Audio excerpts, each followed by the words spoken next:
Good morning, ladies and gentlemen. Welcome to the latest edition of the Hardwood Nations podcast with your boy CL Anthony and my main man Bryce Ward. What's going on, Bryce? Not much, man. How are you doing?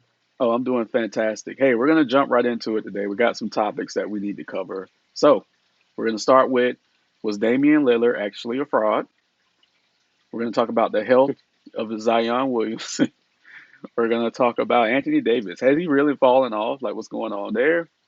We're also going to talk about the heat that LeBron James has taken this week, and then also why on earth is Scottie Pippen still talking? So let's get to it. We talked earlier in the week, and you mentioned something that was very interesting to me. I forgot how you put it, but you're like, pretty much, was Dame a fraud like this whole time? So I wanted the masses to hear us discuss this because we both have said numerous of times that Damian Lillard is one of our favorite players, but he's not having a great season at all. So Bryce, is Damian Lillard a fraud to you at this point? Um, I still won't go as far to like really commit and say a fraud, but maybe he had a way of sneaking past us in a sense to where, for some reason, like guys like James Harden and to an extent Trey Young had reputations of like you kind of like jumping into fouls, like flailing almost in a way to get a foul, right? And I know with the rule change, it's been a topic of contention this year, and Dame has even spoken out to how the refs are calling games, and he seems to really have an issue with it, and it seems to be affecting his game. And I think in hindsight, we would never had really thought that.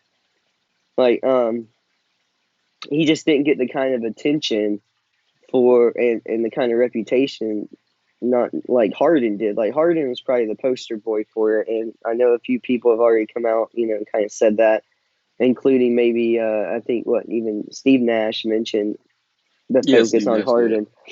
Yeah. Trey Young is another name I mentioned, but Damian is just not a guy I would have picked to have been having issues like this. I mean, he had like 4 points or 6 points one night. It's not like him. Um, and to see the slump in the shooting with like a lot of players, I mean, it doesn't seem to be affecting Stephen Curry, which is impressive in itself. But Right. like, there's a few guys it's really hindering, and Damian is just one of them I wouldn't have put my money on. And so it's got me like rethinking my opinion of him a little bit. Not to say he's like a fraud, but to be thinking that well maybe he wasn't as good as I thought. Okay. So I have the numbers pulled up here because I heard it tonight, and I haven't watched a lot of Portland this season so far. They're just too late for me to play. To watch them. I just can't. Um, in 16 games so far, I'm not sure if this includes last night game where they actually beat Philly. But we know Philly doesn't have Embiid still. 16 games this year, Damian Lillard is averaging 21.6 points a game. Now, for his career, he's averaged 24, but from what I've been hearing, the 21.6 is his lowest point total since his rookie year. But here's the frightening thing about that. Um, his field goal percentage from three was at 37. Career right now is at 29. Very Yeah, bad for a volume 3 point shooter. And even his field goal percentage, career is 43%. He's at 39. I think it's a couple of things going on here. One, I think he's checked out. Even though he's saying he wants to stay in Portland, I just think mentally he's checked out. And two, I actually think there's something up with them switching the ball. I think he's having a hard time adjusting to the ball. Um, More so than the rule change, because like you said, I just never saw Dame fishing for fouls. I never saw it. But I mm, think it's the ball switch, and then also him just being mentally checked out. Do you think he could be checked out at this point? yeah, or not even like he probably doesn't even realize it as much himself. It's just like when when the complete enthusiasm isn't there 100% all the time. You might even say and think you're giving 100%, but you might be lying to yourself or triggering yourself a little bit. Something's definitely off. I think the disengagement with the team could be there, like you said. Like he's not feeling, like just not feeling it as much as he usually has, and The ball could be an issue. The weird thing about the ball is not as many people are bringing it up. Like Right. if Damian is the one with the ball in his hands, he's the one that knows who he like what it feels like to play as him, and he hasn't even mentioned the ball, and he's mentioned the reps and the Mhm. calls. So I do think it's a part of it, but how big I don't know. And to me, I just keep going back to the golden standard, which is Stephen Curry. Stephen Curry is having no problems. There's some players in the league having no problems. So to me, if it was the ball, everyone, absolutely everyone would be talking about it. But there's some people not talking about the rest because it's not bothering them because Right. their game Right. doesn't rely on it. Right. Right. Damian having to talk about it is like, well, now we have to figure out what the real issue is because something's going on. And only a Well, few people are super affected by this rule change. Most of the league seems to love it. the only person I've heard say something bad about the ball was Paul George, and his overall game hasn't been affected by the refs because he doesn't fish for fouls. So he did mention the ball. I Mhm. do know the other night in Brooklyn, it looks like the refs reverted back to their old way of calling things because I saw James Harden went to the free throw line 20 times, and that's excessive for any one player in one Mhm. game. And from the Magic fans, I gathered that it was a lot of bullshit calls being being called against the Magic. Mhm. So hopefully that's not a trend because I do like the way that they're calling the games. They're actually allowing the game to be more physical, which is why we've had a couple of skirmishes in the last couple of weeks because these guys are out there just battling. So I like that aspect of the game. But Mhm. yeah, this thing with Dame is a little it's a little surprising. It is because we Yeah. have rarely criticized Damian Lillard, but something is amiss right now in Portland. And I can't quite put my finger on it, but once they make their East Coast trip, I'll be able to check it out. All right, so now moving on to the next topic, Zion Williamson has been cleared for light practice. What do you think about Zion? Because we've all seen the videos. We've seen the photos. We've seen the Mountain Dew commercial where his face just looks extremely bloated. Like the reports are that he is well over 300 pounds right now. Do you think Zion Williamson is healthy enough to play in the NBA from a Um, cardiovascular standpoint? well, I mean, it's just a like with that, it's just a matter of how much you can be out there. But Mhm. with him, his body physically just isn't holding up to the pressure of what he tries to do on the basketball court compared with where his physical stature is right now.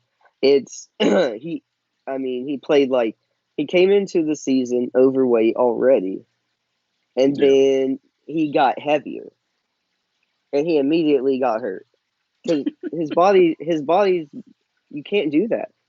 He's not 7'2". He's not going to be able to pull a Shaq and right. just rely on his pure size. Plus, Shaq was talented. Not saying that, but I'm just saying Zion doesn't have that size. He can't just get huge and fat and expect to be able to play well. Also, the longevity of his career, just like Shaq's, will be cut down if he tries to go that route. But his success is gonna plummet if he keeps this up. No one's going to want him. He's going to be always hurt because he's a big guy and he's carrying all that extra weight around and he tries to be an explosive big guy. That's just not going to work. You've been saying it since he came into the league that he's probably going to have to lose some weight. He came in this year heavier than he's looked in a long time. And within 2 weeks, he looks like he gained even more weight. Like, like you're trending the opposite direction and you're already injury prone and you're already hurt to start the season. Light work is all you can do right now because you need to lose so much weight before you Yeah, get to that heavy work. yeah. I have been a harsh critic of Zion's weight. There's two things that NBA players lie about all the time. There's two: their height and their weight. We never know how tall these players actually are, and we never know how much they actually weigh.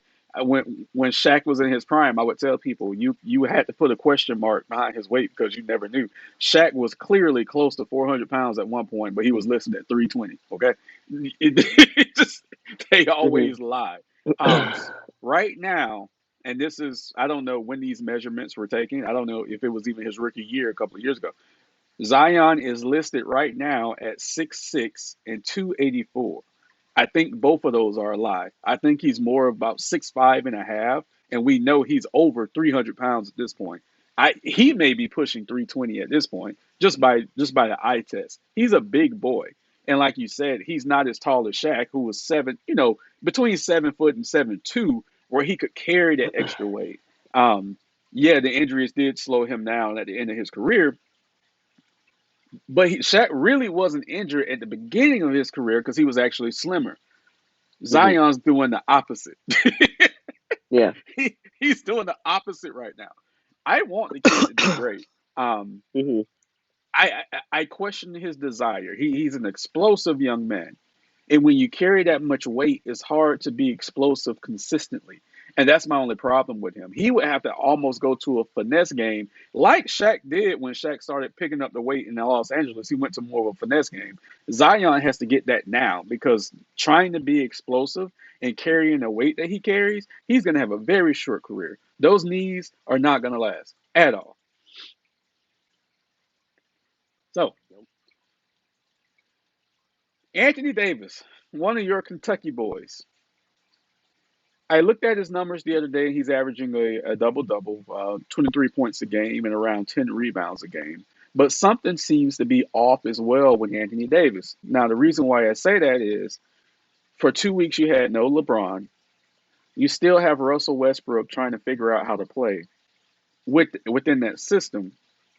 I thought that was the perfect time for AD to step up and have some monster games, which we know he'll give you 2 to 3 monster games a year. That was the perfect time for him to do so. My eyes tell me that Anthony Davis has been on cruise control since he's been in Los Angeles, especially on the defensive end, which is where the Lakers are really getting killed right now, which is defensively. How do you feel about Anthony Davis right now, his motor heading into this season? Um, I just felt like it was going to be a perfect test of how far Anthony Davis's like prime talent could take a team, because even though they brought in Westbrook, I feel like the sentiment a lot of people had in like envisioning the Lakers this year was LeBron's waning in years. He's gonna not have to or not need to play as much. You want to save him for the playoffs. So Anthony Davis and Westbrook are gonna try to carry the heavy minutes load and carrying the team throughout the regular season, with LeBron helping and doing the LeBron leadership thing and bringing it all together for a cohesive team. I thought that for the Lakers to have real high end championship success this year, that it was going to have to be Anthony Davis's year to step up and be the guy. Um, the Westbrook thing and the team chemistry, that will come in time. We know who Russell Westbrook is. He's going to have his stats and he's going to have his turnovers, but he's the type of player that's going to really need to familiarize himself with that team and those players to cut down and to even be able to run that team. So that's still none of that's unexpected to me. But like you said, with LeBron James already sitting for a while with an injury, that should have been Anthony Davis's time to shine. And now I'm starting to think that he just has to be a number two guy. He's not going to be the one that consistently leads your team 9-9 out, because in my eyes, what he should have done while LeBron was out was like, hey, I need the ball. I Right. need the ball every time. Like, I know we got Westbrook here, but with my talent and what we're doing and my size, like where I'm at, I need the ball. Give me the ball. And I don't know if that's happening or not, but stats wise and everything, it doesn't seem like that. He's putting up good numbers, but not like he's the dominant player on the court and not like he's an MVP type player. And when people talk about Anthony Davis, they see the potential there. They talk about him in that caliber, like one of the top best players in the league. but he doesn't command it like that. And he's been given every opportunity to this point, and I feel like that's why people were still giving him the benefit of the doubt. It's like, let's see him in this position, and then in this team dynamic. Let's see what he does then, and let's see what he does then. And now we're there, and you hear him saying stuff like, "Well, we're not a championship caliber team. We're not this good. We're Right. this or that," and that's fine. You are those things. But where's the effort on your part to elevate your game, not just stats wise, but to make your team better? Hmm. That's And yes, that's yes. that's something we're not seeing from him, and that's fine. Like, we might not see that from him, but I think a lot of people have been able to give him the benefit of the doubt, and I think that's finally starting to wane. Like, he's not going to be an A guy. Not that his skills aren't an A talent, but mentally, he needs to be the B guy. And without LeBron there, it looks like he's just not feeling it. He's not feeling the effects of what he could bring to that team because he's just not enforcing it. It's like the Kevin Durant situation. Kevin Durant's the best player, could be the best player in the world. You could argue he is right now, but he went to play with Steph Curry. He's always been the one that wants to go play with someone. Right. Anthony Davis, from his days in New Orleans, kind of feels that way. He's the one that's going to go play with someone. He's not the guy who wants to be the alpha leader. He knows what he's capable of, and he's happy in his role. But he's, at this point, I think it's safe to feel like he's probably not going to step up in like the MVP caliber that we were hoping, some of us were hoping he would do to help lead this Lakers team. So I think now it's just starting to become more clear. Like, that's not going to happen now. Like, he's been given every opportunity, and he's just not stepping up in the same way. So, like you said, he'll have big games, and he's a great number two. But with LeBron Mm. being out, it's not the kind of leadership, and it's not like the kind of performances I was hoping to see. Yeah, he is. You hit the nail on the head with the hammer. He is a great number two, and it looks like that's what he's gonna be. I've always criticized him. Now let's go. Let's take a trip down memory lane. He was a fantasy darling. Everyone loved him. He put up great numbers. I'm like, yeah, but he hasn't done shit. And the reason why I say that is his numbers aren't impactful. Vince Carter scored a lot of points in this league. They weren't impactful. Carmelo Anthony has scored a lot of points in this league. It wasn't impactful. Mm-hmm. Dominique Wilkins has scored a hell of a lot of points in this league. It wasn't impactful. And that's the thing. What can you do to make your team better? And we haven't seen that. We've never seen that from Anthony Davis. So before, when he was with the Pelicans, it was okay. He doesn't have good players around him. I would always say, well, if he's the player that people think he is, he should make his teammates better. Now he's on the team where he has players around him, and we're getting the same output from him. And like I said, defensively, he's gotten worse each year. Each of the last 3 years, he's gotten worse defensively. So that's my criticism of him. But Mm-hmm. like you said, he's a great number two. And they do a fair comparison because I remember that player that I was telling you about, Carl Anthony Towns in Minnesota. Mm-hmm. Now we can make the same arguments for him. Yeah, his teammates aren't that good. I will say the same thing. If he's the type of player that people thought he was, he needs to make his teammates better. He's averaging right now 23, 9, and 3 assists. He's actually averaging more assists than Anthony Davis, but their numbers are very similar. So that's ironic to me that we're looking at two players where people are now questioning their motor and their numbers are so similar. On paper, the numbers are good, but the results hasn't been there on the court. So that's just a FYI. Any quick comments on Carl Anthony Towns? Because I know he's taking a little heat this year too for not playing as hard as some thinks he should. Um, I know a lot of people are trying to give him excuses for as to why maybe he could be a little, I guess you could call it disengaged. I know Hmm. he lost his mother, right? He lost his mother and a few other, I think about 8 total Yeah, family members. Yeah. yeah. Like, that's devastating. But aside from that, and I'm not not discounting those things, but it seems like he's had a motor issue before some of this. And in a broader scope, it's more telling to me. It's like we have some of these premier big men: Anthony Davis, Towns, Zion. You could go back farther, Bynum. Mm, There's a lot of big men who have the physical stature to really be something, but mentally they're just not the type of player that you want. It's like easy to for them to cop out or disengage or not put in the time and effort. I mean, even Anthony Davis has come in looking not as healthy the last few years as he could. There's something going on. It's like a big man mentality these days. It's like where they have a softer type of mental game outside of a few guys, but like outside of those few guys, the guys who do have that attitude you want, they're not the premier offensive players. It's like right now there's not 100% complete big man who's doing everything on the court outside of you could argue like Jokic does a lot, but like defensive wise, I don't know how influential he is compared to like an Anthony Davis who can really move.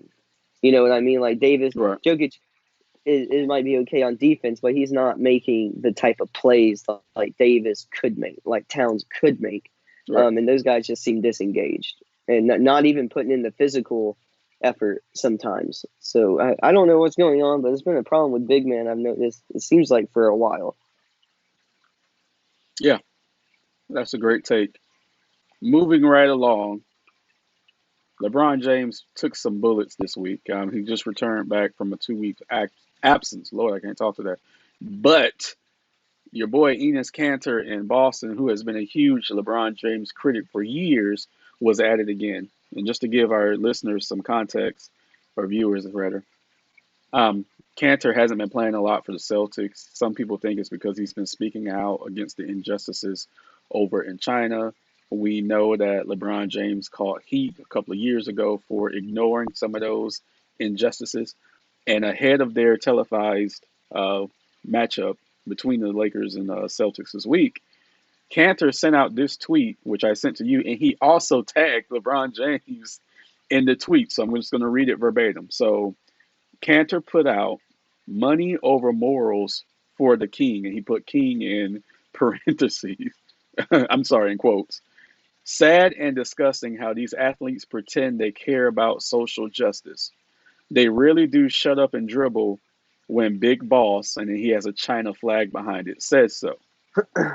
Did you educate yourself about the slave labor that made your shoes, or is that not a part of your research? Um, After the game, a reporter asked LeBron James about it, and LeBron said that he saw Cantor in the hallway, and if Cantor had something to say to him, he should have said it then. I'm paraphrasing, but that's what LeBron said. He said the guy walked by him and didn't even say a word. Um, how do you feel? This isn't the first time Cantor's taking shots at LeBron, and he even had these shoes. I'm not sure if they're Nikes or not, but he had shoes illustrating some things where there's money bags behind LeBron James kneeling to a Chinese representative, and he's placing a crown on LeBron James's head. This is a very direct shot at Yeah. LeBron and at Nike, and we haven't seen players go at LeBron like this. How do you feel about that? Well, what's ironic is, and as Cantor says, he calls him out as he gives him his nickname, the King. Kings are prone to care about money and not the people. So that's just a funny point that I thought of when you mentioned the crown thing, because it's like, well, that one makes sense. But here's the thing. And someone brought this up in the tweet underneath, like Inez's comment, where someone's like, it looks like you tweeted this from an iPhone. Huh. Mhm. Well, that's ironic because that's where those come from. This is the problem with anybody that criticizes anybody else for not calling out China right now. If you live in America, almost everything and most places around the world, if you're using something, most of it's from China. We know what that means. Ricky Gervais, what was it, 2 years ago or last year, had a famous rant at the Oscars where he calls out that entire business, Hollywood Hmm. industry, for kind of the same thing, right? The hypocrisy of getting up and grandstanding for one topic when behind, if you follow the blood trail, you're connected to slave labor in some other way. This is a problem for everyone. And the problem is when you have um, celebrity leaders speaking out on things. Um, the the common people like you and me, the fans of celebrities, players, all these people, they can do or say one thing, and we're all for it. But everybody has this stain on their hands. This isn't a LeBron James thing. It's not a you and me thing. It's bigger than that. I mean, we could get into political arguments at this point because it's also a point of contention there. This isn't a basketball thing. This envelops everything. LeBron James, you could call out like anybody. You could pick Leonardo DiCaprio. You could pick anybody that is actually in the limelight and vocal. Now, I'm not saying this Kanter shouldn't come out and say these things because I think it's important to make sure that it's spoken on. Like the hypocrisy should be known, uh, but all of these establishments, the NBA, Hollywood, most businesses, most businesses that are huge, that are really big, that are like global. This is a problem for all of them, and a lot of it's based on old political changes that make the type of free trade and the type of manufacturing, those kind of things, that makes it appealing to companies. And until the money changes, no one's gonna really do much. And speaking out on it like Cantor is important because people need to know. But it's a bigger problem that these individuals aren't changing on their own. LeBron James isn't changing the China situation on his own. Um, but people do need to know about the hypocrisy of these things because um, I don't think anybody's perfect. But for these people to stand up and to pick and choose their movements and their charities to get behind, and all of that's good. But at the core, there's a bigger issue, and it's not going away because China's not going away, and they have too much money to burn. And for a capitalist system, um, money money is what runs everything. So until like something changes between the United States and China in terms of like trade and the way money flows, none of that's going away because the companies make too much. So it's Oh yeah. nice that Cantor called out LeBron and calls out. You could call out everybody. Is like what I'm saying. It's like, what did he tweet from? Does he have any Apple in his house? Does he have? You could just go through there and pick. You'll find something. It's inevitable.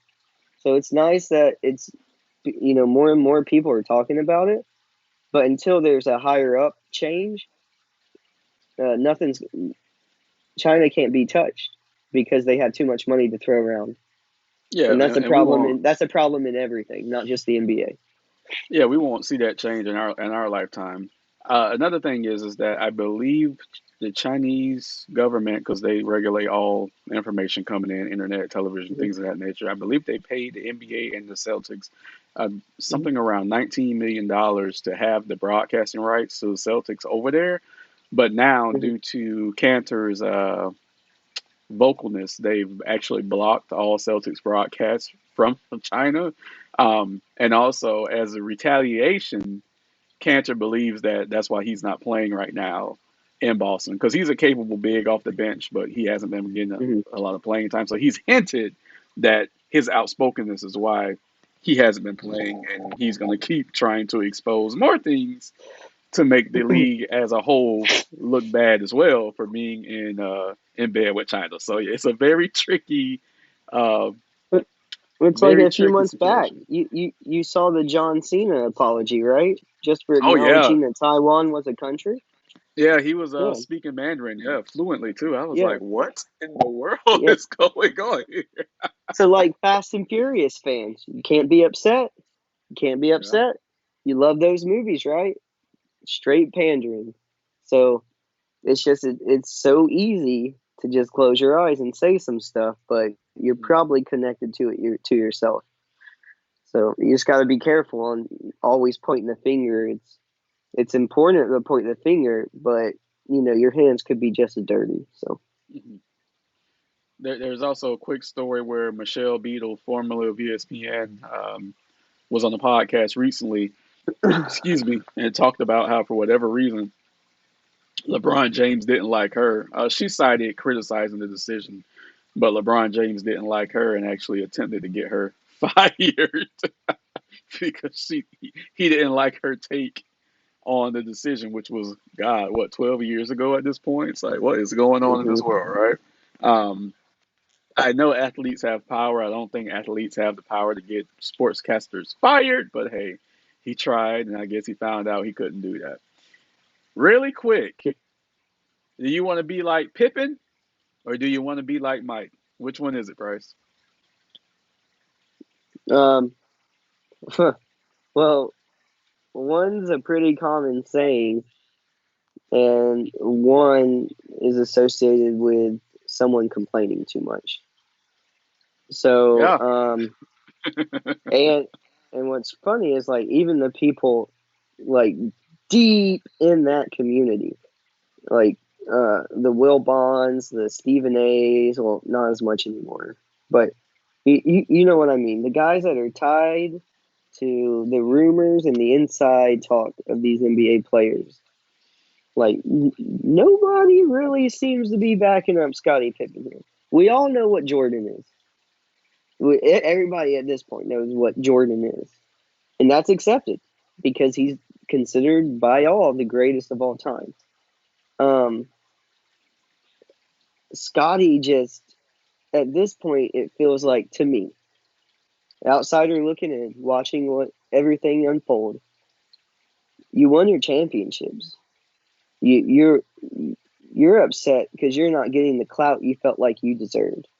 But you also had opportunities, just like Anthony Davis we were talking about, to prove yourself, and you chose to either sat out, you were sick, you were hurt, something, your back was hurt. Yeah, I get all that. But it's like you've also had your opportunities, and then you even had opportunities to go play other places after. And it's like, bro, you had your chances to prove yourself. Everybody, like I said, knows who MJ is. All right. What more are you trying to prove? What more are you trying to say? Like you should have said this at a different time. You have a book out after the last dance, and now you want to talk about everything again. Well, that's fine, but it kind of discredits some of the shit you're saying because it's like you should have kept this the whole time. And if you did, you should have been saying this to his face. And then there's other things that we didn't know about, like where he didn't even comment or talk to Michael when his dad passed. I mean, your teammates. If you're going to call out Michael Jordan for being petty and being this type of person and not giving the right kind of kudos and thank you to the rest of the team, it doesn't seem like that was the case. It just seems like you want more and more all the time. And over the years, it seems like you crave the attention of being in the limelight. Like, it seems like Scotty wants the career that other people had, even though for the most part, Scotty gets credited with a great career. He's just not MJ. But nobody is MJ. So stop trying to make it a thing between you and the rest of the Bulls team and MJ when it seems like you're the main issue here. So I just think like it's an attention get. It's just him trying to keep doing what he's been doing for a long time and overvaluing himself a little bit. That's just my take on it. It's like I'm tired of seeing him talk about it. Look, As a kid growing up pre-league pass and having WGN, I watched a hell of a lot of Chicago Bulls games. And in all those games, I was rooting against the Bulls because I hated them that much. But I was one of the few kids that grew up that had a pair of Scottie Pippens. I think for back-to-back years, I needed some Scottie Pippens because they hugged my ankles really nice when I was out there hooping. But with that being said, he's one of the greatest players that I saw play basketball, and he was fundamentally sound. He's like a LeBron James light. But like you said, even LeBron James isn't Michael Jordan. Michael Jordan is the best player I've ever seen play, and I hated him so much. But 6 championships later, I can't understand why he's not happy when he's mentioned every day in the same breath with Michael Jordan. Why are you not happy about that? You're a 6-time NBA champion and you wasn't some bitch player that sat at the end of the pine to win them. You were the number 2 guy on those teams. So I'm with you.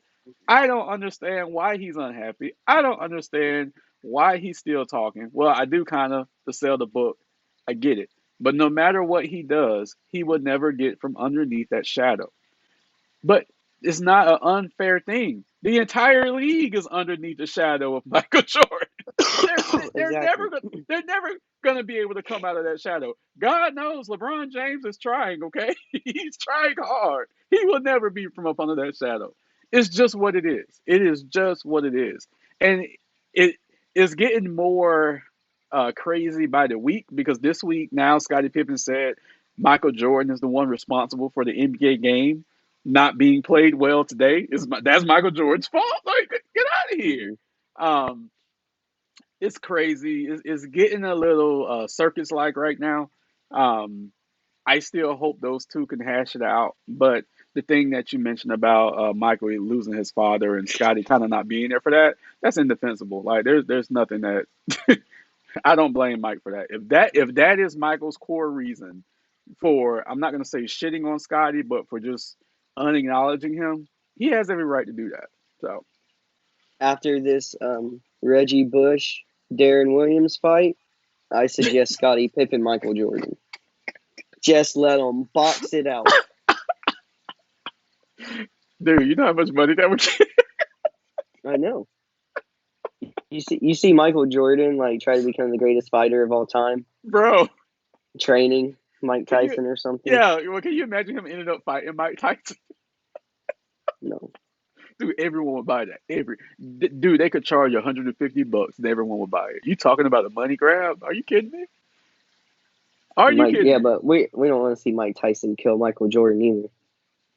I would say because we know Mike Tyson has had some money problems. I would say Mike would actually take the. I would say Mike would take it. He would take it.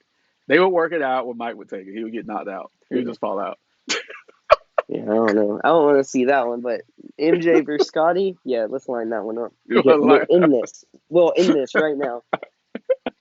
well, that's going to be it, ladies and gentlemen, for this week's episode of the Hardwood Nation podcast. Be sure to catch us on YouTube, like, subscribe, and share our content. Comment below, give us shout outs. Hell, we'll respond. We love you guys.